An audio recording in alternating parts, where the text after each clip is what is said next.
사도신경으로 신앙 고백하십니다. 나는 전능하신 아버지 하나님, 천지의 창조주를 믿습니다. 나는 그의 유일하신 아들 우리 주 예수 그리스도를 믿습니다.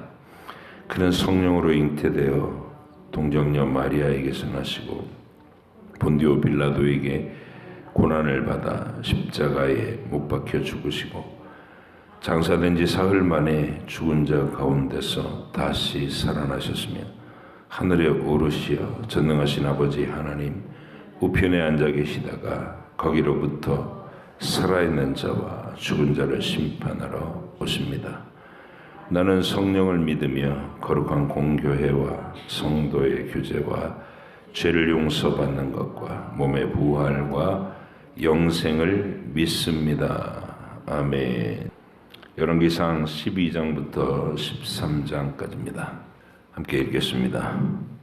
르호보암이 세겜으로 갔으니 이는 온 이스라엘이 그를 왕으로 삼고자 하여 세겜에 이르렀음이더라. 느밧의 아들 여로보암이 전에 솔로몬 왕의 얼굴을 피하여 애굽으로 도망하여 있었더니 이제 그 소문을 듣고 여전히 애굽에 있는 중에 무리가 사람을 보내 그를 불렀더라. 여로보암과 이스라엘의 온 회중이 와서 르호보암에게 말하여 이르되 왕의 아버지가 우리의 멍에를 무겁게 하였으나 왕은 이제 왕의 아버지가 우리에게 시킨 고역과 매우 무거운 멍에를 가볍게 하소서. 그리하시면 우리가 왕을 섬기겠나이다.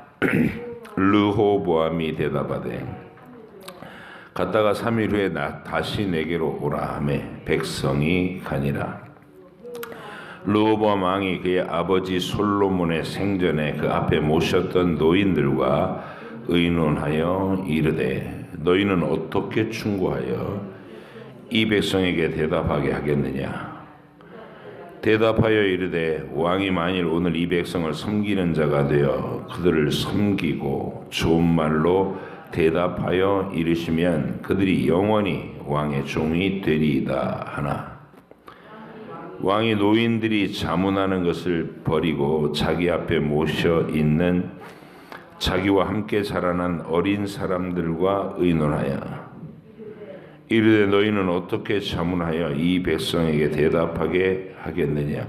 백성이 내게 말하기를 왕의 아버지가 우리에게 매우 멍에를 가볍게 하라 하였느니라. 함께 자라난 소년들이 왕께 아뢰어 이르되 이 백성들이 왕께 아뢰기를 왕의 부친이 우리 멍에를 무겁게 하였으나 왕은 우리를 위하여 가볍게 하라 하였은즉 왕은 대답하기를 내 새끼손가락이 내 아버지의 허리보다 굵으니 내 아버지께서 너희에게 무거운 멍에를 매게 하였으나 이제 나는 너희의 멍에를 더욱 무겁게 할지라. 내 아버지는 채찍으로 너희를 징계하였으나 나는 전갈 채찍으로 너희를 징계하리라 하소서. 3일 만에 여로보암과 모든 백성이 르호보암에게 나왔으니 이는 왕이 명령하여 이르기를 3일 만에 내게로 다시 오라 하였습니다. 왕이 포악한 말로 백성에게 대답할세 노인의 자문을 버리고 어린 사람들의 자문을 따라 그들에게 말하여 이르되 내 아버지는 너희의 멍에를 무겁게 하였으나 나는 너희의 멍에를 더욱 무겁게 할지라. 내 아버지는 채찍으로 너희를 징계하였으나 나는 전갈 채찍으로 너희를 징치하리라 하니라. 왕이 이같이 백성의 말을 듣지 아니하였으니 이 일은 여호와께로 말미암아 난 것이라. 여호와께서 전에 실로 사람 아히야로 느밧의 아들 여로보암에게 하신 말씀을 이루게 하심이더라. 온 이스라엘이 자기들의 말을 왕이 듣지 아니함을 보고 왕에게 대답하여 이르되 우리가 다윗과 무슨 관계가 있느냐. 이새의 아들에게서 받을 유산이 없도다. 이스라엘아 너희의 장막으로 돌아가라. 다윗이여 이제 너는 네 집이나 돌아보라 하고 이스라엘이 그 장막으로 돌아가니라. 그러나 유다 성읍들에 사는 이스라엘 자손에게는 르호보암이 그들의 왕이 되었더라. 르호보암 왕이 역군의 감독 아도람을 보냈더니 온 이스라엘이 그를 돌로 쳐 죽인지라. 르호보암 왕이 급히 수레에 올라 예루살렘으로 도망하였더라. 이에 이스라엘이 다윗의 집을 배반하여 오늘까지 이르렀더라. 온 이스라엘이 여로보암이 돌아왔다 함을 듣고 사람을 보내 그를 공회로 청하여 온 이스라엘의 왕으로 삼았으니 유다 지파 외에는 다윗의 집을 따르는 자가 없으니라. 르호보암이 예루살렘에 이르러 유다 온 족속과 베냐민 지파를 모으니 택한 용사가 18만 명이라. 이스라엘 족속과 싸워 나라를 회복하여 솔로몬의 아들 르호보암에게 돌리려 하더니 하나님의 말씀이 하나님의 사람 스마야에게 임하여 이르시되 솔로몬의 아들 유다 왕 르호보암과 유다와 베냐민 온 족속과 또 그 남은 백성에게 말하여 이르기를 여호와의 말씀이 너희는 올라가지 말라. 너희 형제 이스라엘 자손과 싸우지 말고 각기 집으로 돌아가라. 이 일이 나로 말미암아 난 것이라 하셨다 하라 하신지라. 그들이 여호와의 말씀을 듣고 그 말씀을 따라 돌아갔다. 여로보암이 에브라임 산지에 세겜을 건축하고 거기서 살며 또 거기서 나가서 분회를 건축하고 그의 마음에 스스로 이르기를 나라가 이제 다윗의 집으로 돌아가리로다. 만일 이 백성이 예루살렘에 있는 여호와의 성전에 제사를 드리고자 하여 올라가면 이 백성의 마음이 유다 왕된 그들의 주 르호보암에게로 돌아가서 나를 죽이고 유다의 왕 르호보암에게로 돌아가리로다 하고 이에 계획하고 두 금송아지를 만들고 무리에게 말하기를 너희가 다시는 예루살렘에 올라갈 것이 없도다. 이스라엘아 이는 너희를 애굽 땅에서 인도하여 올린 너희의 신들이라 하고 하나는 베델에 두고 하나는 단에 둔지라. 이 일이 죄가 되었으니 이는 백성들이 단까지 가서 그 하나에게 경배함이더라. 그가 또 산당들을 짓고 레위 자손 아닌 보통 백성으로 제사장을 삼고 여덟째 달 곧 그 달 15째 날로 절기를 정하여 유다의 절기와 비슷하게 하고 제단에 올라가되 베델에서 그와 같이 행하여 그가 만든 송아지에게 제사를 드렸으며 그가 지은 산당의 제사장을 베델에 세웠더라. 그가 자기 마음대로 정한 달 곧 8째 달 15째 날로 이스라엘 자손을 위하여 절기로 정하고 베델에 쌓은 제단에 올라가서 분향하였더라. 보라 그때 하나님의 사람이 이 여호와의 말씀으로 말미암아 유다에서부터 베델에 이르니 마침 여로보암이 제단 곁에 서서 분향하는지라. 하나님의 사람이 제단을 향하여 여호와의 말씀으로 외쳐 이르되 제단아 제단아 여호와께서 이와 같이 말씀하시기를 다윗의 집에 요시야라 이름하는 아들을 낳으리니 그가 내 위에 분향하는 산당 제사장을 내 위에서 제물로 바칠 것이요 또 사람의 뼈를 내 위에서 사르리라 하셨느니라 하고 그날에 그가 징조를 들어 이르되 이는 여호와께서 말씀하신 징조라. 제단이 갈라지며 그 위에 있는 재가 쏟아지리라 하매 여로보암 왕이 하나님의 사람이 베델에 있는 제단을 향하여 외쳐 말함을 들을 때에 제단에서 손을 펴며 그를 잡으라 하더라. 그를 향하여 편 손이 말라 다시 거두지 못하며 하나님의 사람이 여호와의 말씀으로 보인 징조대로 제단이 갈라지며 재가 제단에서 쏟아진지라. 왕이 하나님의 사람에게 말하여 이르되 청하건대 너는 나를 위하여 내 하나님 여호와께 은혜를 구하여 내 손이 다시 성하게 기도하라. 하나님의 사람이 여호와께 은혜를 구하니 왕의 손이 다시 성하여 전과 같이 되니라. 왕이 하나님의 사람에게 이르되 나와 함께 집에 가서 쉬라.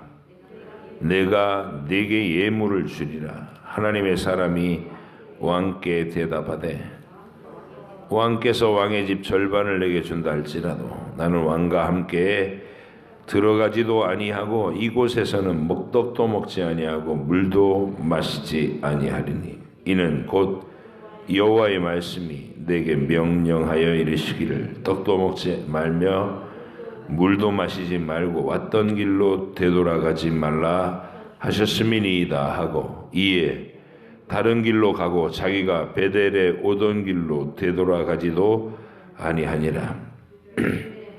베델에 한 늙은 선지자가 살더니 그의 아들들이 와서 이날에 하나님의 사람이 베델에서 행한 모든 일을 그에게 말하고 또 그가 왕에게 드린 말씀도 그들의 아버지에게 말한지라.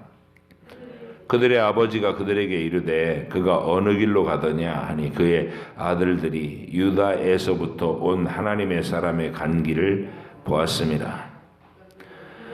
그가 그의 아들들에게 이르되 나를 위하여 나귀 안장을 지으라. 그들이 나귀 안장을 지으니 그가 타고 하나님의 사람을 뒤따라가서 상수리 나무 아래 앉은 것을 보고 이르되 그대가 유다에서 온 하나님의 사람이냐?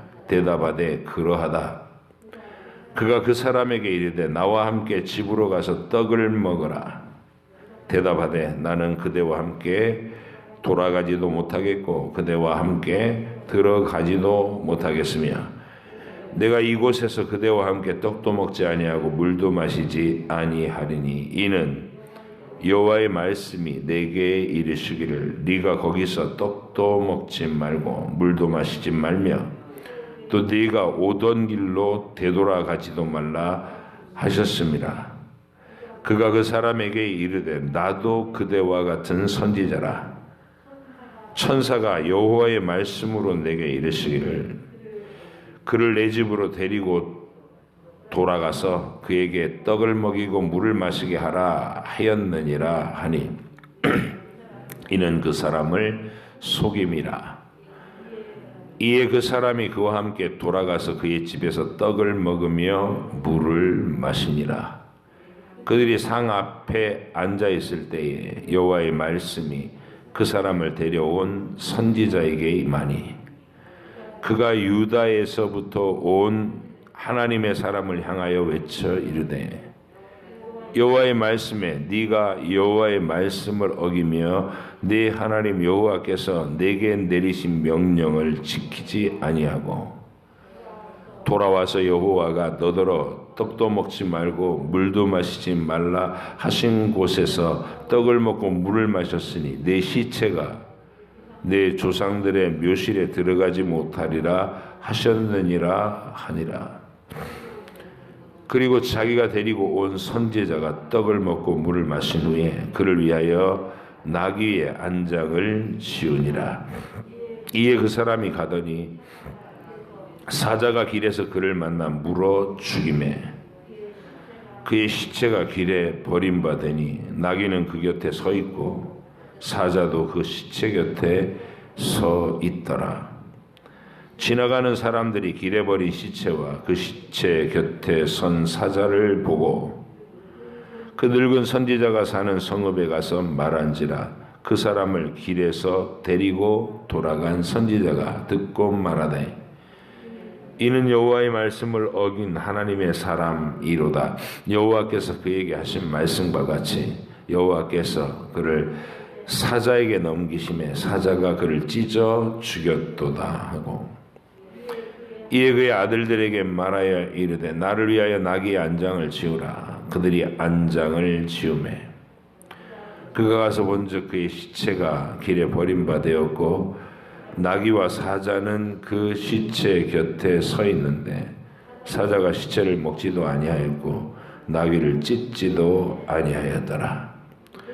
늙은 선지자가 하나님의 사람의 시체를 들어 나귀에 실어 가지고 돌아와 자기 성읍으로 들어가서 슬피 울며 장사하되 꼭 그의 시체를 자기의 묘실에 두고 오호라 내 형제여 하며 그를 위하여 슬피 우니라. 그 사람을 장사한 후에 그가 그 아들들에게 말하여 이르되 내가 죽거든 하나님의 사람을 장사한 묘실에 나를 장사하되 내 뼈를 그의 뼈 곁에 두라. 그가 여호와의 말씀으로 베델에 있는 제단을 향하고 또 사마리아 성읍들에 있는 모든 산당을 향하여 외쳐 말한 것이 반드시 이룰 것임이니라. 여로보암이 이 일 후에도 그의 악한 길에서 떠나 돌이키지 아니하고 다시 일반 백성을 산당의 제사장으로 삼되 누구든지 자원하면 그 사람을 산당의 제사장으로 삼았으므로 이 일이 여로보암 집에 죄가 되어 그 집이 땅 위에서 끊어져 멸망하게 되니라. 아멘. 기도하겠습니다. 하나님 아버지, 이스라엘의 하나님을 배반하는 역사, 그 역사를 보이시면서 그 속에서도 하나님께서는 끊임없이 일하셨고 죄인들을 향하여, 배반하는 무리를 향하여 간절히 돌아오도록 일하고 계셨음을 이 열왕기 기록자가 우리에게 나타내주고 있나이다. 하나님, 보이지 아니하시는 하나님이 인간의 역사를 통해 또 특별히 택한 이스라엘의 역사를 통해 자신을 나타내신 이 이야기를 우리가 상세히 묵상하게 하시고 언제나 우리 인생에서 밝히 깨달아 하나님이 어떤 목적으로 어떤 의도로 이런 일들을 행하셨는가, 또 왜 우리에게 이 기록을 읽게 하시는가를 깨달아 알게 해 주시옵소서. 오늘도 주께서 새벽을 깨우는 모든 주의 백성들을 복되게 하시고 아침 이 새벽에 말씀을 품고 내게 주신 현실을 주님과 동행하며 살아갈 수 있는 저희들이 되게 해 주시옵소서.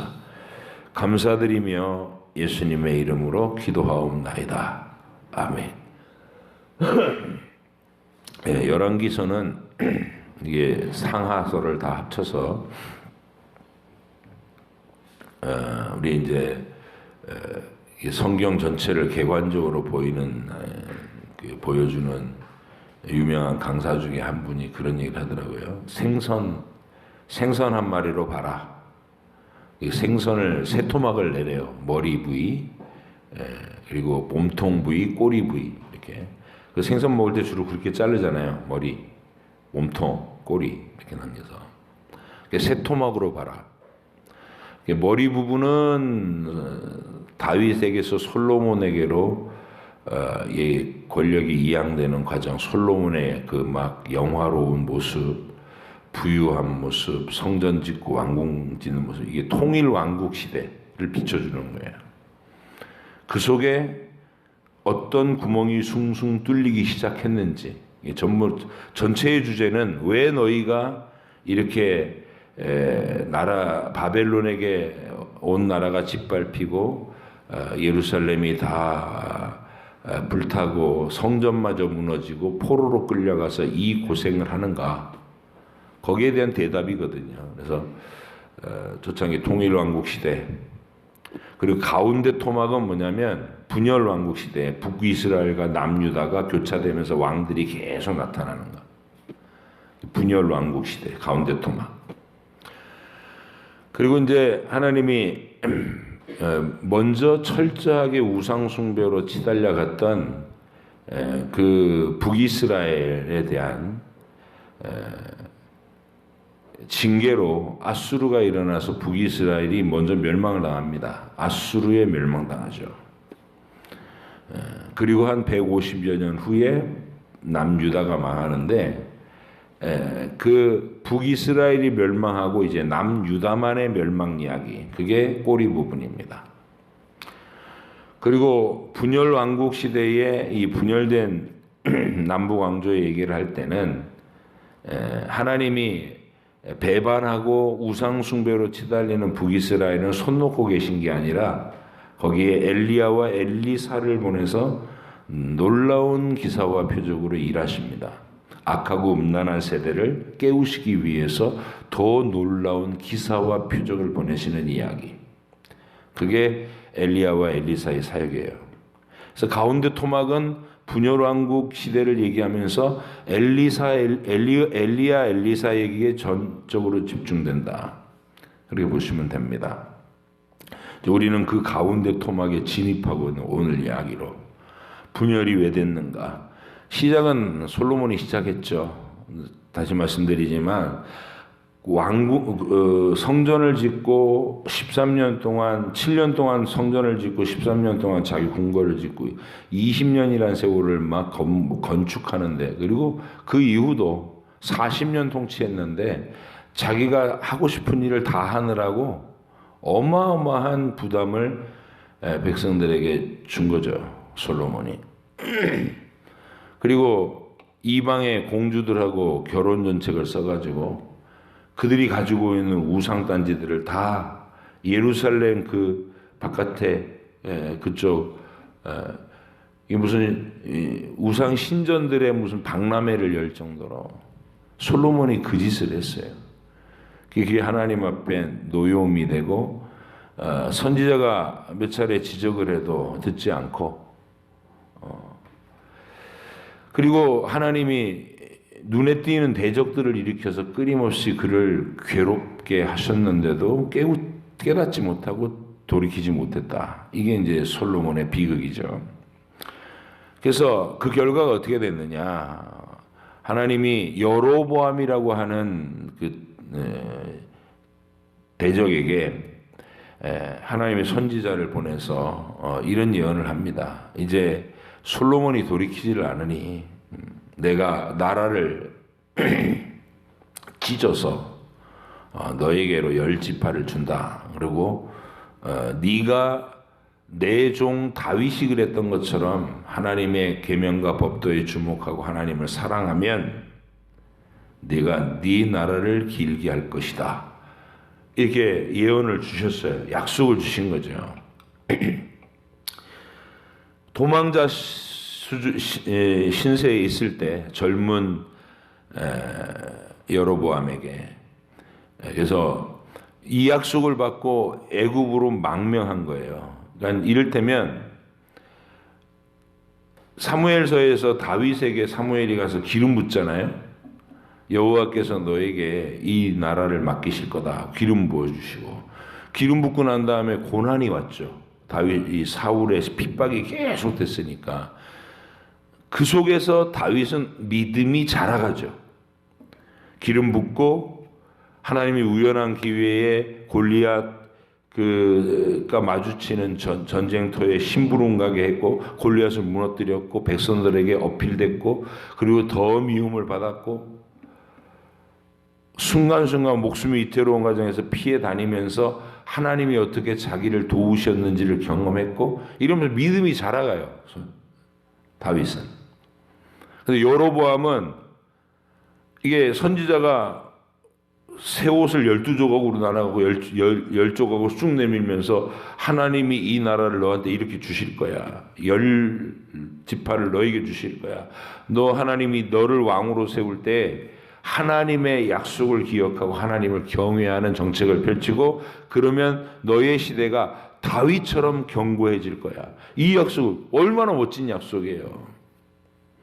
근데 여로보암은 애굽으로 망명가 있는 동안에 그런 선지자의 말을 그런 얘기가 그런 일이 있을까 이러면서 아마 제낀 것 같아요. 그리고 오늘 이 장면이 펼쳐지는 겁니다. 여러분 아마 생각도 못하고 있었을 거예요. 그런 날이 오릴 거라는 건데 르호보암에게 이제 온 백성들이 요청을 하러 모인 겁니다. 요청의 요지는 뭐냐면 당신 아버지 솔로몬이 너무 혹독하게 우리를 부역을 시키고 과중한 세금을 매기고 이거 살 수가 없다. 그러니 이제 우리를 좀 편안하게 하겠다고 세금도 감경해주고 좀 일도 그만 시켜라. 그 약속을 하면 우리가 당신을 섬기겠다. 이렇게 요청을 합니다. 강력한 요청이죠. 근데 이제 이 르호보암이 3일 후에 와라 내가 대답할 것이다. 이렇게 얘기를 해요. 뭔가 자기가 기민하게 이 상황을 파악해 가지고 이게 어떤 상황이지 하고 명확하게 분별하는 지식도 지혜도 없어요. 르호보암한테 미련한 왕입니다. 솔로몬 통치 아래서 40년의 아버지 통치 아래서 완벽하게 뭐 지혜와 영광과 뭐 이런 게 얼마나 그리고 질서와 체계가 얼마나 아주 왕권 강화가 최정점에 이뤘던 시점에 솔로몬의 통치니까 그 밑에 왕자 노릇이 얼마나 재미있었겠어요. 기고만장했을 것이고. 그러니까 그렇게 큰 겁니다. 이 르호보암이. 판단력은 없고 왕자로서의 자존심은 높고. 그래가지고 3일 후에 대답해 줄게 그러고 이제 두 번의 중신회의를 한 것 같아요. 아버지 시대에 있던 옛날 신하들하고 회의 한번 하고 자기하고 같이 히히덕거리면서 어린 시절을 함께 보냈던 친구 세대 그들을 또 신진사대부로 삼아가지고 뭐 회의를 했겠죠. 노인들은 이렇게 권면합니다. 그들의 말은 사실입니다. 선친께서 많은 건축을 하고 나라를 경영하시느라고 백성들에게 심각한 부담을 주셨던 건 맞습니다. 이제라도 이제 백성을 좀 쉬게 해 주십시오. 위로해 주십시오. 그러면 저들이 왕을 잘 섬길 겁니다. 얼마나 지혜로운 권고를 했어요. 근데 이제 그렇습니까? 이러고 나서 자기 신진들하고 자기 동료 집단하고 회의를 해보니까 그들이 뭐 세상 물정을 모르는 겁니다. 정치적 감각도 없고 뭐만 있느냐 그 잘 갖춰진 부유한 나라에서 자라난 철없는 젊은이들입니다. 예, 우리가 그 졸부들의 자녀들이 온갖 사회적인 무리를 일으키는 오렌지족 머리인 얘기도 옛날에 있었잖아요. 딱 그런 분위기로 자란 애들인 거예요. 왕과 귀족의 자제들. 그러니까 이들이 허세는 있어가지고 아니 감히 백성들이 왕한테 이래라 저래라 할 수 있는 겁니까? 이렇게 이제 대화가 됩니다.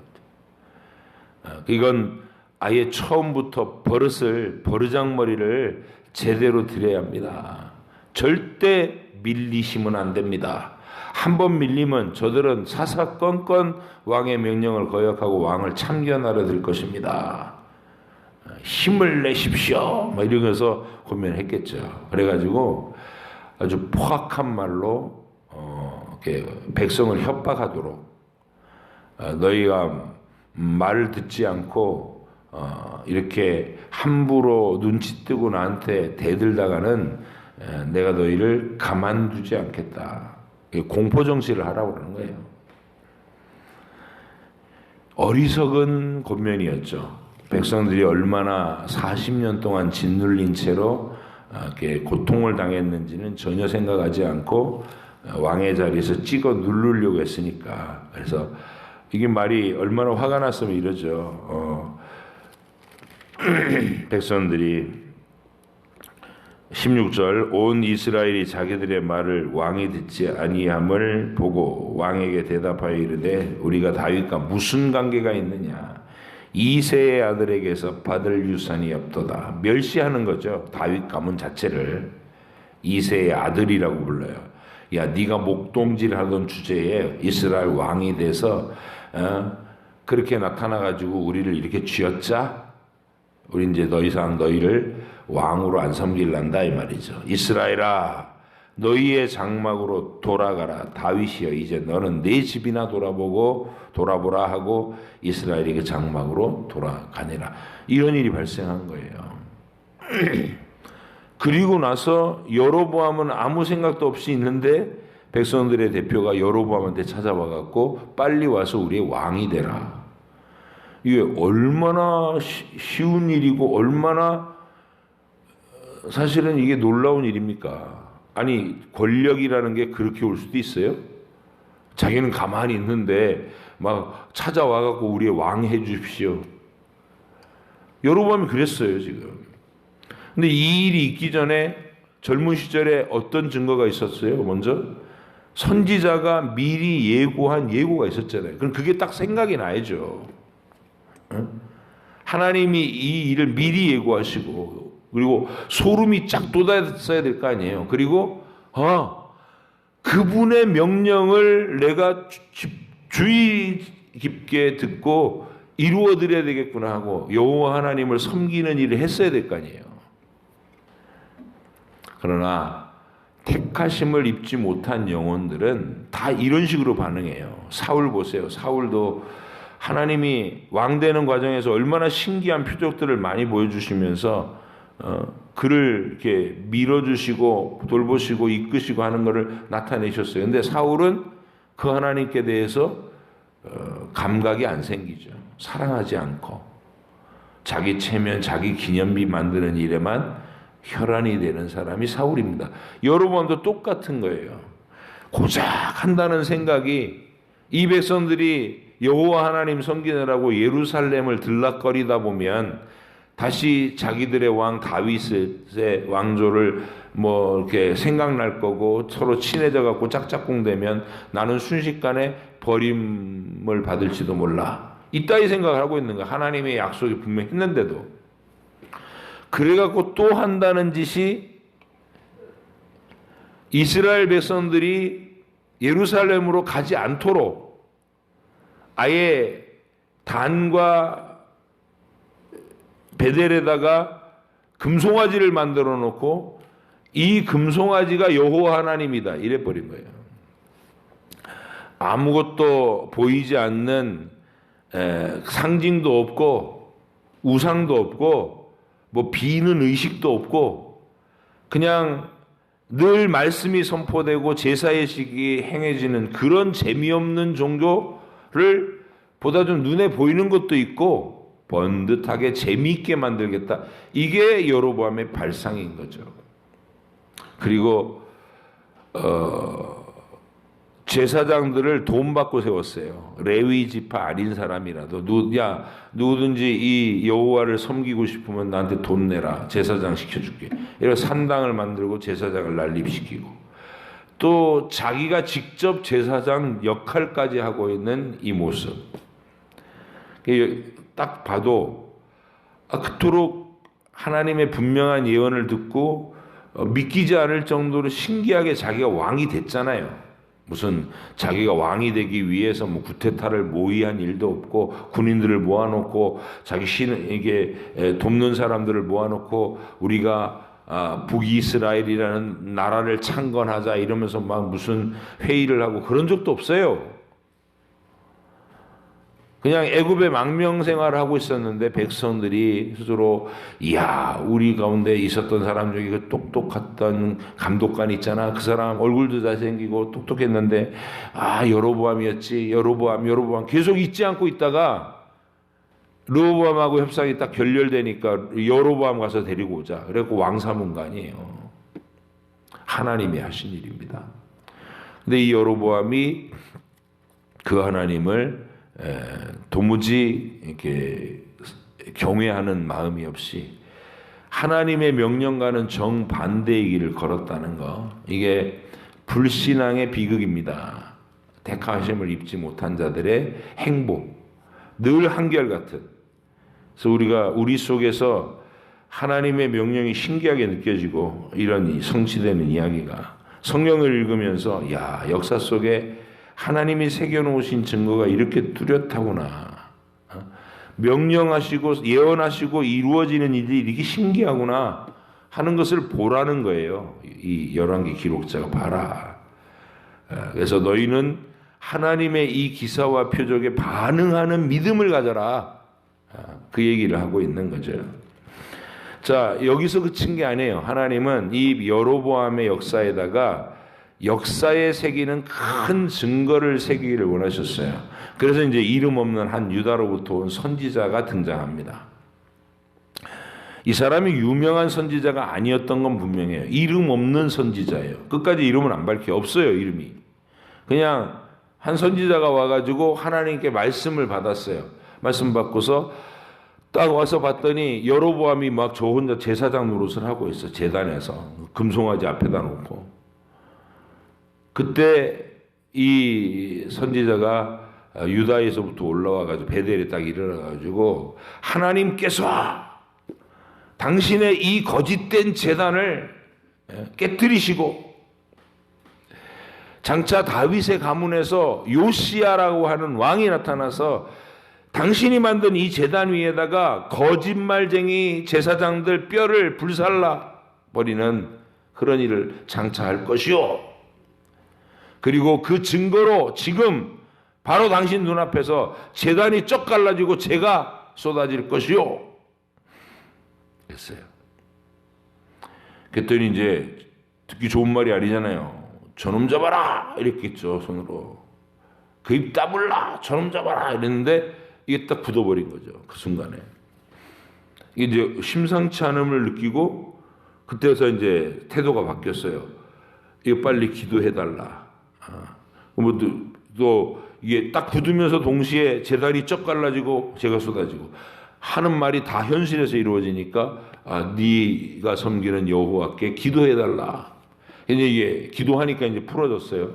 그랬더니 여로보암 왕이 우리 집에 가자. 내가 너하고 좀 이야기를 더 하고 싶다. 그러니까 거절합니다. 이 성에서는 떡도 마시지 말고 물도 마시지 말고 왔던 길로 되돌아가지도 말고 딴 길로 해서 얼른 내빼라. 이렇게 명령을 받았다는 거예요. 자, 이게 낮에 갑작스러운 사건으로 일어났어요. 근데 그 자리에 그 베델 지역의 늙은 선지자의 아들들이 거기 참석하고 있었다. 근데 이 늙은 선지자의 정체가 너무 애매한 거예요. 이 사람이 왜 아들들을 여로보암의 제사에 참여시켰지? 첫째, 그죠? 그게 제일 궁금해요. 진짜 하나님의 선지자라면, 경건한 선지자라면 아들들을 왜 그런 거짓된 우상숭배의 자리에 참여하게 했을까? 많은 사람이 여로보암이 범죄할 때 레위인들이 예루살렘으로 그냥 귀화했거든요. 근데 안 갔어요. 안 가고 거기 남아갖고 여로보암이 하는 짓거리에 아들들을 보낸 겁니다. 그리고 아들들이 낮에 있었던 사건을 막 얘기하는 거예요. 베델에서, 유다에서부터 한 선지자가 와갖고 막 이렇게 했는데 왕의 손이 딱 굳었다가 그게 기도하니까 펴지고 막 이런 얘기를 자기 아버지한테 막 떠들어요. 그 선지자가 어디로 갔느냐. 갑자기 또 막 나귀를 타고 막 따라갑니다. 그리고 그 선지자들 만나가지고 방금 여호와께서 나한테 말씀하셨다. 너를 데리고 우리 집에 가서 떡 먹이고 위로하고 보내라고 한다. 거짓말이죠. 여기선 떡도 먹지 말고 물도 마시지 말라고 그랬습니다. 하나님이. 아니, 천사가 나한테 다시 이 메시지를 전했어. 너 먹이래. 근데 이 바보 같은 선지자가 하나님이 자기한테 명령했으면 명령이 바뀌면 자기한테 말씀하실 거 아니에요. 딴 사람한테 왜 말해요. 그런 기본적인 생각도 없이 떨렁떨렁 따라간 겁니다. 그리고 떡을 먹고 음식을 배불리 먹었어요. 근데 그 자리에서 또 갑자기 하나님 성령께서 이 거짓말한 늙은 선지자에게 메시지를 주신 거예요. 네가 하나님의 명령을 거역했으니 길에서 죽을 것이다. 하면서. 그리고 또 그 일이 일어나고 이게 무슨 일이냐는 거예요.